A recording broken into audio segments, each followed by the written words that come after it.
Hello વિદ્યાર્થી મિત્રો, biosphere ઇનસાઇટમાં આપ સર્વે મિત્રોનું સ્વાગત છે। હું રાકેશ રાઠોડ તમારી સમક્ષ લઈને આવ્યો છું જીવ વિજ્ઞાનનો સંપૂર્ણ અભ્યાસક્રમ। વિદ્યાર્થી મિત્રો, આજે આપણે આ વિડિયો લેક્ચરમાં ધોરણ 12 જીવ વિજ્ઞાન વિષયનું પ્રથમ ચેપ્ટર જે છે એને આપણે અભ્યાસ કરવાનું છે। વિદ્યાર્થી મિત્રો, આપણે આ ચેપ્ટરને થિયરી પ્લસ એમસીક્યુ એમ બંને રીતે આપણે તૈયાર કરવાનું છે, જેથી કરી અને આપણે બોર્ડ, ગુજકેટ અને નીટ જેવી દરેક પરીક્ષાઓની આપણે તૈયારીઓ કરી શકીએ। તો વધારે સમય ન લેતા સીધા આપણે આજના ટોપિક પર જઈએ। બેટા, આજનો ટોપિક તમારી સ્ક્રીન પર જોઈ શકો એ મુજબ છે પુષ્પ, આવૃત બીજધારીઓનું આકર્ષક અંગ। બરાબર, જોતાં જ તમને લાગે કે વિદ્યાર્થી મિત્રો કે આ ચેપ્ટર જે છે એ કંઈક બોટનીને સંલગ્ન છે। બરાબર, બોટનીની વનસ્પતિ શાસ્ત્રનું ચેપ્ટર છે। ચેપ્ટરનું નામ કંઈક આ રીતે છે, સપુષ્પી વનસ્પતિઓમાં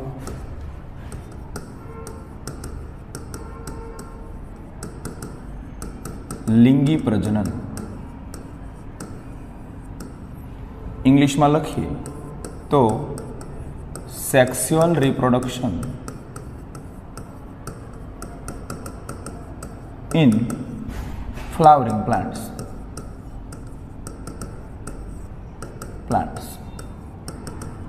ઓકે વિદ્યાર્થી મિત્રો, ખાસ જો જોવા જઈએ તો આ ચેપ્ટર ધોરણ 11ના 2 ચેપ્ટરોને લિંક કરે છે। કયા 2 ચેપ્ટર? તો વિદ્યાર્થી મિત્રો, ધોરણ 11ની અંદર આપણને ખ્યાલ છે કે ચેપ્ટર નંબર 2 જેનું નામ હતું જૈવિક વર્ગીકરણ, અને જૈવિક વર્ગીકરણ નામના પ્રકરણની અંદર આપ સર્વે એવો અભ્યાસ કર્યો છે કે જે વનસ્પતિ સૃષ્ટિ છે એને આપણે કેટલાક ભાગોમાં ડિવાઈડ કરી હતી। લીલ છે, દ્વિઅંગી છે, ત્રિઅંગી છે, અનાવૃત બીજધારી વનસ્પતિ છે, આવૃત બીજધારી વનસ્પતિઓ છે। એમાં વિદ્યાર્થી મિત્રો, જે આવૃત બીજધારી વનસ્પતિઓ છે એમાં આપણે જોયું હતું કે આવૃત બીજધારી વનસ્પતિઓની અંદર પુષ્પ જેવી રચના છે એ જોવા મળતી હોય। અને સાથે સાથે વિદ્યાર્થી મિત્રો, ચેપ્ટર નંબર જે 5 હતું કે સપુષ્પી વનસ્પતિઓની બાહ્યાકાર વિદ્યા,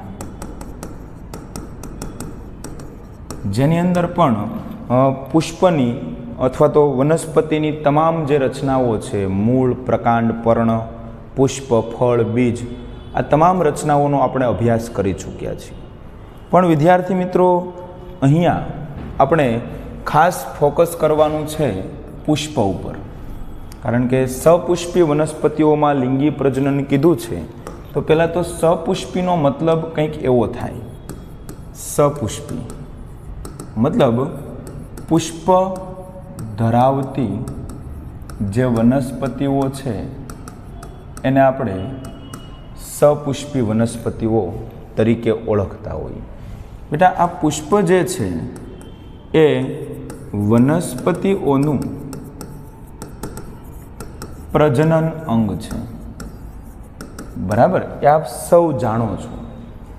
સાથે સાથે પુષ્પ ઘણી બધી જગ્યાએ આપણને ઉપયોગી બનતું હોય, જેવી કે વિવિધ આપણી જે લાગણીઓ અભિવ્યક્ત કરવી હોય, પ્રેમની લાગણી હોય, દુઃખની લાગણી હોય, વ્યથાની લાગણી હોય, તો આ લાગણીઓ અભિવ્યક્ત કરવા માટે પણ આપણે પુષ્પનો ઉપયોગ કરીએ છીએ। એટલે પુષ્પનું ધાર્મિક અને સાંસ્કૃતિક મહત્ત્વ પણ બહુ રહેલું છે કે ધાર્મિક સ્થળોએ છે એ પુષ્પ ચડાવવામાં આવતા હોય, પ્લસ જે સાંસ્કૃતિક રીતે પણ એનું મહત્ત્વ રહેલું હોય। તો આ દરેક દૃષ્ટિએ જોઈએ તો પુષ્પ ઉપયોગી છે, પણ સાથે સાથે એ પણ આપણે ન ભૂલવું જોઈએ કે પુષ્પ વનસ્પતિઓનું પ્રજનન અંગ પણ છે.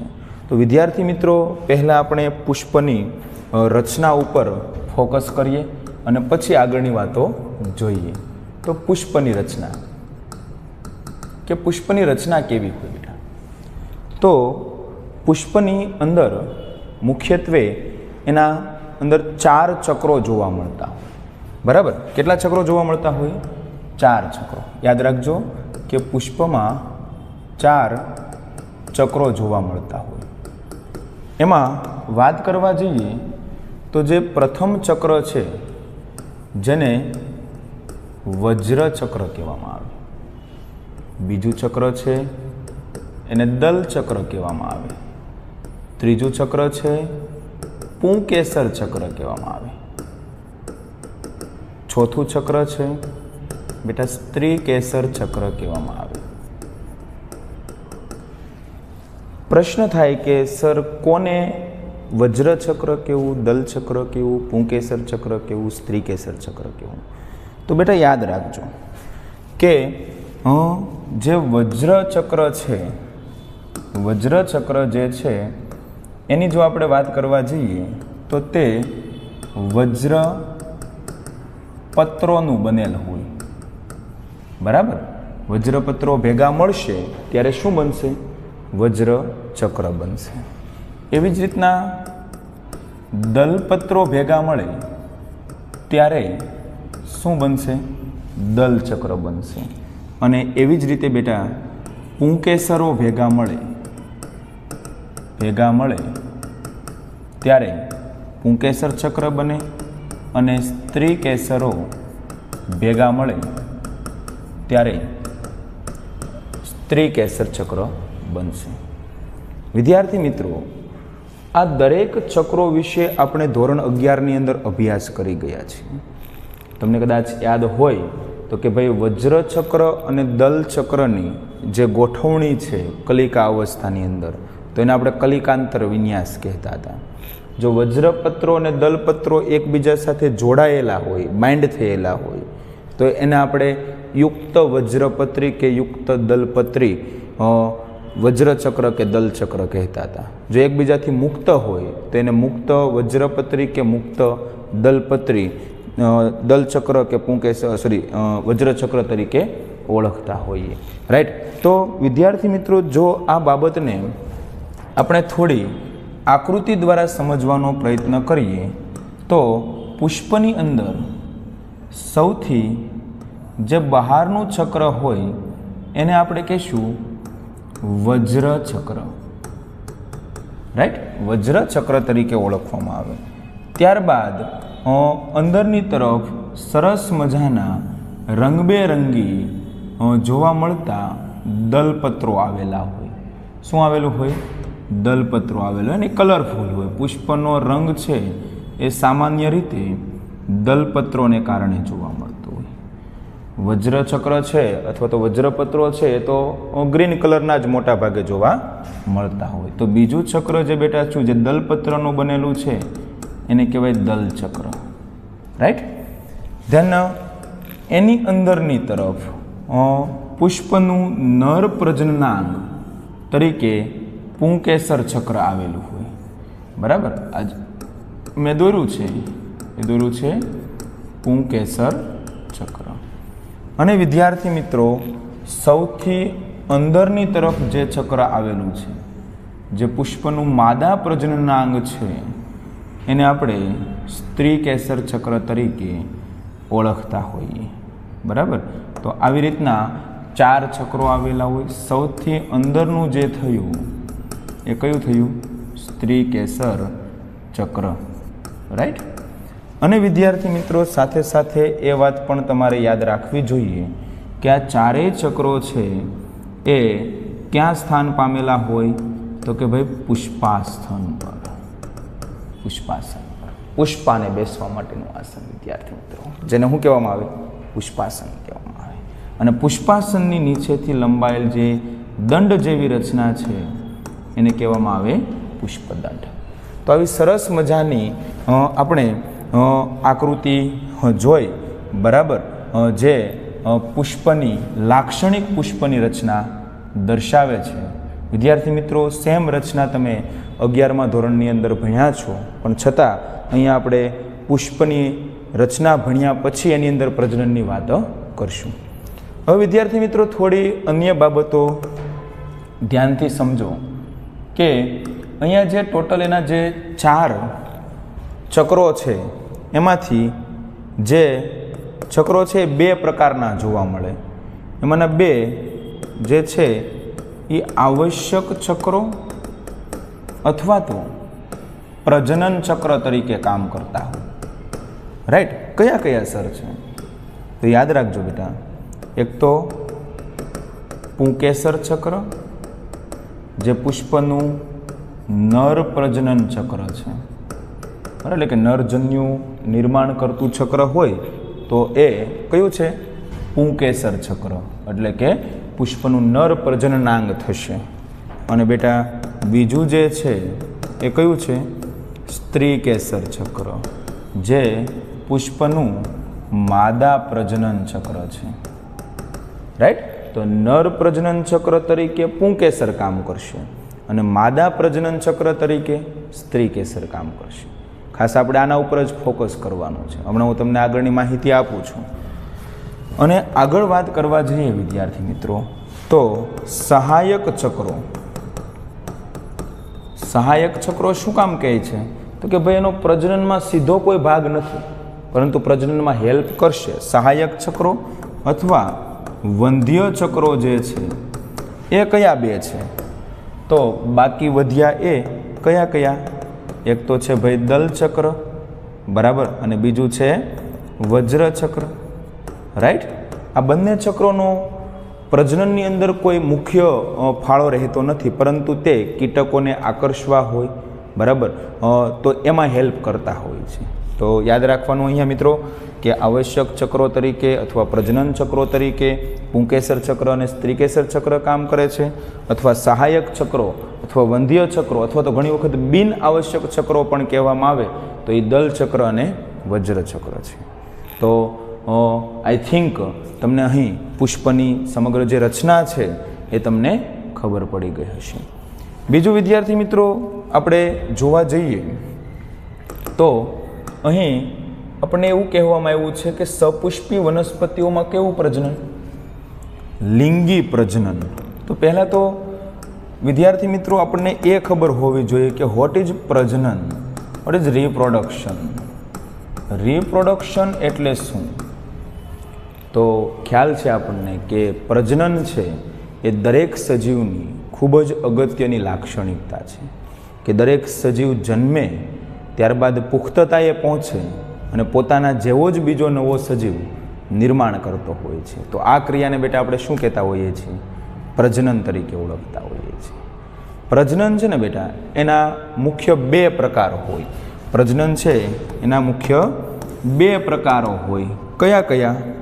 એક હોય અલિંગી પ્રજનન અને બીજું હોય લિંગી પ્રજનન. અલિંગી પ્રજનન કોને કહેવાય? તો કે જે પ્રજનનની અંદર માત્ર એક જ પિતૃભાગ લેતો હોય, માત્ર એક જ પિતૃભાગ લેતો હોય તો એને કેવું પ્રજનન કહેવાય? અલિંગી પ્રજનન. અને જે પ્રજનનમાં 2 વિરુદ્ધ જાતિના પિતૃઓ ભાગ લેતા હોય, એટલે કે એક નર સજીવ અને બીજો માદા સજીવ ભાગ લેતો હોય તો એને કેવું પ્રજનન કહેવાય? લિંગી પ્રજનન. ફરીથી યાદ રાખજો, એક જ સજીવ ભાગ લે અલિંગી પ્રજનન, 2 વિરુદ્ધ જાતિના સજીવો ભાગ લે લિંગી પ્રજનન. ક્લિયર? એન્ડ ધેન બીજી વાત કે અલિંગી પ્રજનનમાં જે સંતતિ બનશે એ પોતાના પિતૃની આબેહૂબ પ્રતિકૃતિ હશે, મતલબ કે ક્લોન્સ હશે. બરાબર? કે જેવા પિતૃ હશે એવી જ સંતતિ હશે. કેમ? તો કે પિતૃમાં જેવું જનીન દ્રવ્ય છે એવું જ જનીન દ્રવ્ય બેટા કોમાં છે? સંતતિમાં છે. એટલે બંનેના લક્ષણો કેવા હશે? સેમ હશે. અને બંનેના લક્ષણો સેમ હોય તો એને આબેહૂબ પ્રતિકૃતિ તરીકે ઓળખવામાં આવે. ઓકે. અને લિંગી પ્રજનનની અંદર માતા અને પિતા એટલે કે નર અને માદા બંનેના લક્ષણો છે એ સંતતિમાં ઉતરતા હોય. તો અહીંયા આપણે શું ભણવાનું છે? સપુષ્પી વનસ્પતિઓમાં લિંગી પ્રજનનનો અભ્યાસ કરવાનો છે. બરાબર? તો થોડું ફોકસ છે એ આપણે અહીં લિંગી પ્રજનન તરફ કરીએ તો તો ધ્યાનથી સમજો બેટા, લિંગી પ્રજનન. તમને ખ્યાલ છે કે લિંગી પ્રજનન છે એમાં બે વિરુદ્ધ જાતિના સજીવો ભાગ લેશે.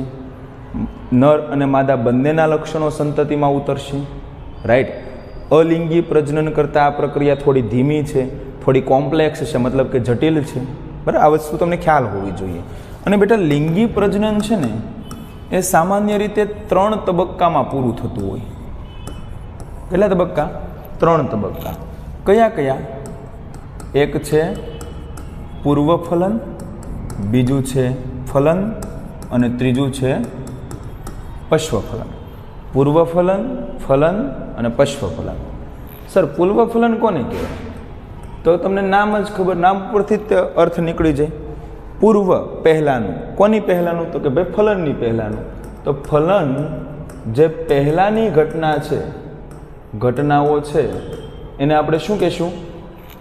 પૂર્વ ફલન ઘટનાઓ કહેશું. તે ઉપરાંત ફલન, ફલન કોને કહેવાય? તો આપણે જાણીએ છીએ કે નર સજીવમાંથી નરજન્યુ બનશે, માદા સજીવમાંથી માદાજન્યુ બનશે, બંને જોડાય એ પ્રક્રિયાને શું કહેવાય?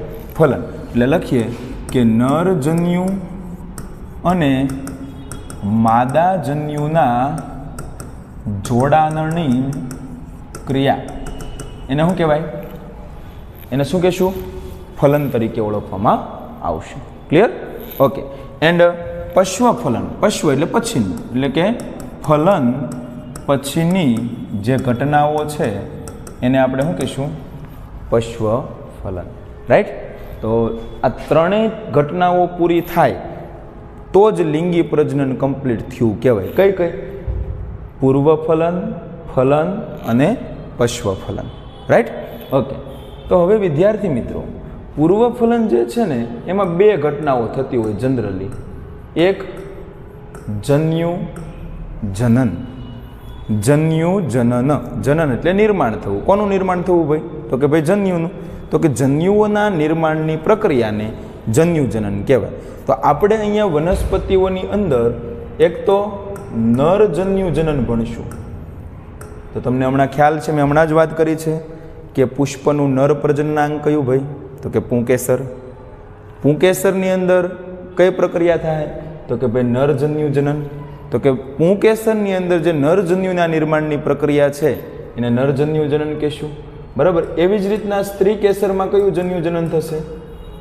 માદાજન્યુજનન થશે. રાઈટ. તો એ બંને પ્રક્રિયાઓ પહેલાં ભણશું. પછી તો કે પછી આપણે જે પ્રક્રિયા ભણશું એ છે જન્યુ વહન. હવે જન્યુઓ તો બની ગયા. પુંકેસરમાં નરજન્યુ બન્યું, સ્ત્રી કેસરમાં માદાજન્યુ બન્યું. હવે બંનેને જોડાણ કરવું હોય તો જરૂરી છે કે બંને એકબીજાની નજીક આવવા જોઈએ. તો નજીક આવવા માટેની ઘટના કઈ? જન્યુ વહન. તો વનસ્પતિઓની અંદર, આવૃત બીજધારી વનસ્પતિઓની અંદર જન્યુ વહનની ઘટના માટે એક ખાસ પ્રકારની ક્રિયાવિધિ હોય. કઈ? પરાગનયન. તો આપણે આ ચેપ્ટરની અંદર બેટા પરાગનયન કોને કહેવાય, પરાગનયનના પ્રકારો કયા હોય, હારોહાર એક ખાસ અલગ પ્રકારની જે પદ્ધતિ છે, બરાબર, કૃત્રિમ સંવર્ધન પદ્ધતિ વિશે પણ આપણે અહીંયા વાત કરશું. ક્લિયર? પરાગનયનની વાત કરીએ. પછી ફલન. બરાબર. તો અહીંયા જે આવૃત બીજધારી વનસ્પતિ છે એની અંદર બેટા બેવડું ફલન થતું હોય. બેવડું ફલન કોને કહેવાય, કેવી રીતે થાય, એના વિશે આપણે ચર્ચા કરશું. અને પશ્વ ફલનની અંદર આપણે 2 ખાસ ઘટના, એક તો ભ્રૂણપોષનો વિકાસ. કોનો વિકાસ? ભ્રૂણપોષનો વિકાસ. અને બીજો એની સાથે સાથે છે એ કોનો વિકાસ? ભ્રૂણનો વિકાસ. રાઈટ. તો આવા વિકાસ પણ આપણે અભ્યાસ કરવાના છે. કયા કયા? ભ્રૂણપોષનો વિકાસ અને બીજો ભ્રૂણ વિકાસ. અને અંતે વિદ્યાર્થી મિત્રો આપણે બીજ, ફળની રચનાઓ, એના પ્રકારો વિશે વાત કરશું. અને ધેન લાસ્ટમાં આપણે વાત કરશું અસંયોગી જનન, બરાબર, અને બહુભ્રૂણતા. તો ખૂબ જ મજા પડે તેવું અને રસ પડે તેવું ચેપ્ટર છે, બરાબર, સપુષ્પી વનસ્પતિઓમાં લિંગી પ્રજનન. વિદ્યાર્થી મિત્રો, અત્યારે આપણે પુષ્પની રચના વિશે વાત કરી. તો વિદ્યાર્થી મિત્રો સાથે સાથે આપણે એ પણ જોઈ લઈએ કે આ ટોપિકમાંથી કેવા પ્રકારના MCQ પૂછાઈ શકે, બરાબર, જે આપણને કોમ્પિટિટિવ એક્ઝામની અંદર ખૂબ જ ઉપયોગી બનશે. તો જુઓ, પહેલો MCQ તમારી સામે છે. પુષ્પમાં બિન આવશ્યક પુષ્પીય અંગો કયા છે?